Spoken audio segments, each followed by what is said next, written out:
विविध ज्ञानांश चैनल में आपका स्वागत है और आज हम करेंगे कक्षा 6 की पुस्तक हमारा इतिहास और नागरिक जीवन के पाठ 4 का अभ्यास कार्य, जिसका शीर्षक है वैदिक काल। तो बिना किसी देरी के हम प्रारंभ करते हैं। प्रश्न 1 से आर्यों के बारे में आप क्या जानते हैं, लिखिए। उत्तर लिखेंगे। आर्य का अर्थ होता है श्रेष्ठ।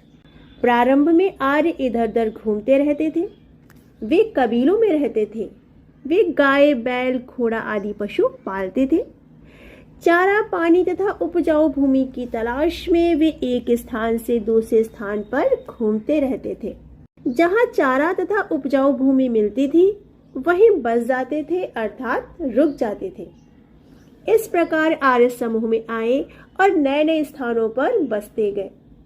लगभग 1200 ईसा पूर्व से 1000 ईसा पूर्व तक आर्य सिंधु, सतलज, व्यास और सरस्वती नदी के किनारे पर बस गए। अगला प्रश्न, वैदिक सभ्यता को आर्य सभ्यता क्यों कहते हैं? बहुत छोटा सा उत्तर है, इस प्रकार लिखेंगे। वेदों से हमें आर्यों की राजनीतिक व्यवस्था, समाज, धर्म, कला इत्यादि की जानकारी मिलती है, इसलिए वैदिक सभ्यता को आर्य सभ्यता कहते हैं। अगला प्रश्न, खेती का विकास हो जाने के बाद आर्यों के जीवन में क्या परिवर्तन हुआ? इस प्रकार उत्तर है। खेती का विकास हो जाने के बाद आर्य गंगा जमुना के दोआब क्षेत्र में बसने लगे। वे कृषि करने के लिए हल का प्रयोग करने लगे तथा जौ के साथ गेहूं, धान, दाल आदि उगाने लगे। इस तरह कृषि उनका मुख्य व्यवसाय बन गया। अगला प्रश्न है, आर्यों की सामाजिक व्यवस्था कैसी थी? इस प्रकार उत्तर है। आर्यों की सामाजिक व्यवस्था में समाज का आधार परिवार था। परिवार का वरिष्ठ सदस्य इसका मुखिया होता था, जिसको कुलप या गृहपति कहा जाता था। आरंभ में आर्य व्यवसाय पर आधारित 3 वर्णों में विभाजित थे: राजा, पुरोहित तथा अन्य जन। धीरे धीरे यज्ञ करवाने वाले ब्राह्मण, युद्ध करने वाले क्षत्रिय तथा व्यापार करने वाले वैश्य कहलाने लगे। साथ ही चौथा वर्ण शूद्र भी आया, जो युद्ध में हारे हुए लोग थे। यह व्यवस्था धीरे धीरे कठोर हो गई।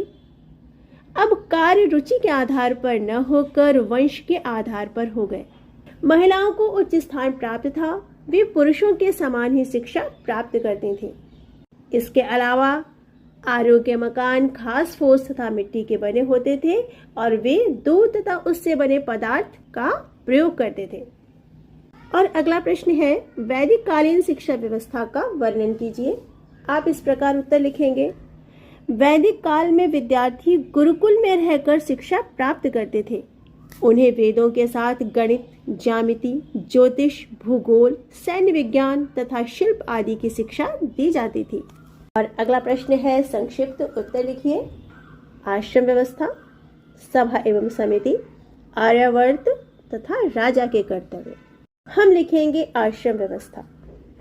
प्रत्येक व्यक्ति के जीवन को व्यवस्थित करने के लिए आर्यों ने जीवन को 4 अवस्थाओं में बांट दिया था: ब्रह्मचर्य, गृहस्थ, वानप्रस्थ और संन्यास।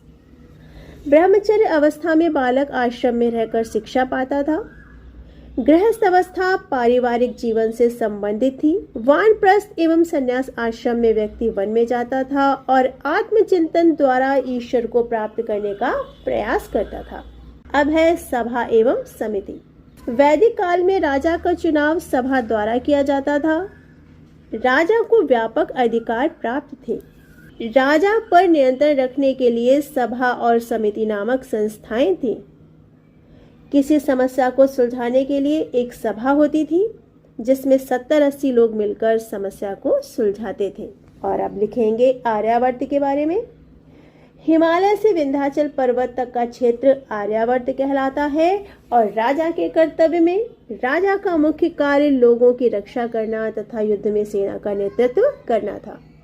अगला प्रश्न, रिक्त स्थानों की पूर्ति करें।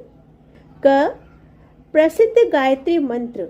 यहाँ पर आप लिखेंगे ऋग, वेद में है। ख, सप्त स्वर स, रे, ग, म का उल्लेख आप लिखिए सामवेद में मिलता है। ग, आर्यों की भाषा आप लिखिए संस्कृत थी। और घ, आप लिखेंगे महाभारत की रचना महर्षि वेदव्यास ने की है।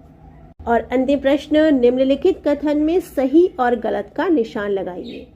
क, ब्रह्मचर्य आश्रम में बालक शिक्षा ग्रहण करता था, सही।